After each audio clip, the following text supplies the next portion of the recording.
For centuries, mystics and holy people have been telling us that all life on Earth is connected, that we can't change one thing without affecting all others. Science has slowly been coming to the same conclusion. A British scientist who used to consult with NASA on its space projects has even come up with a sort of whole Earth theory about the interconnectedness of life. He calls it the Gaia hypothesis, named after the Earth goddess of Roman times. His theory is that life on Earth regulates the weather, temperature, and literally creates the atmosphere.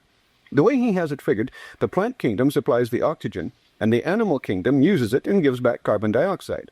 Both are in balance, with the oceans acting as a kind of huge carbon dioxide sink. The tropical rainforest could be called the Earth's lungs. With the logging and slash-burn agriculture right now, though, it's a bit like the Earth has lung cancer. The creature that balances the system off for the animal side is the lowly termite. Apparently, there are billions of them all over the world, and they act like a big oxygen-carbon dioxide exchange unit.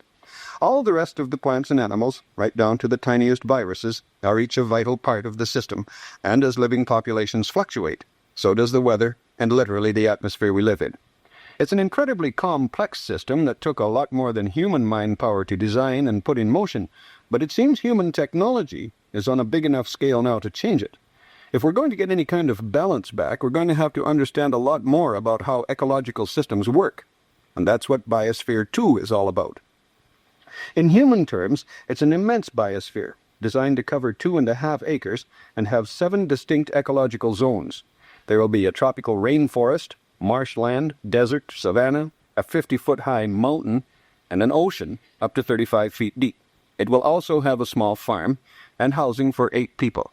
The whole system will be sealed off for 2 years from the rest of the world under glass pyramids. It will literally have to sustain itself.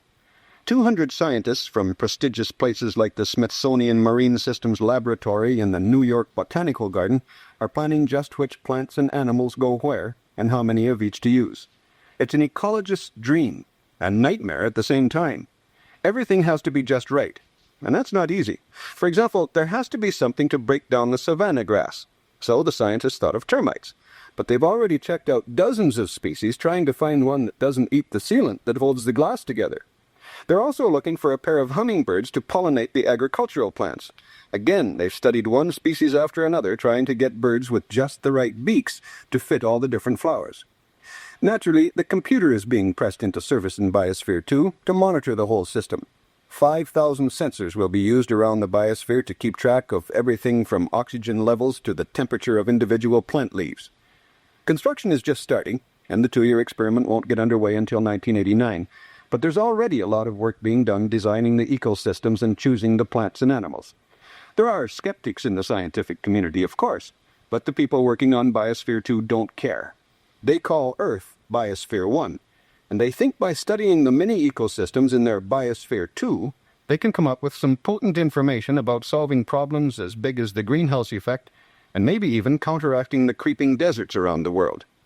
No matter how idealistic that may sound, I say 3 cheers for those guys, and the rich Texan that's putting up the $30 million to pay for the experiment. When it comes to looking after the Earth, every little bit helps. I'm Noel McNaughton.